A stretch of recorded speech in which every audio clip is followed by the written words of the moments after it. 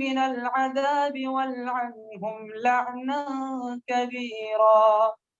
या अय्युहल्लज़ीना आमनू ला तकूनू कल्लज़ीना आदौ मूसा फबर्रअहु अल्लाहु मिम्मा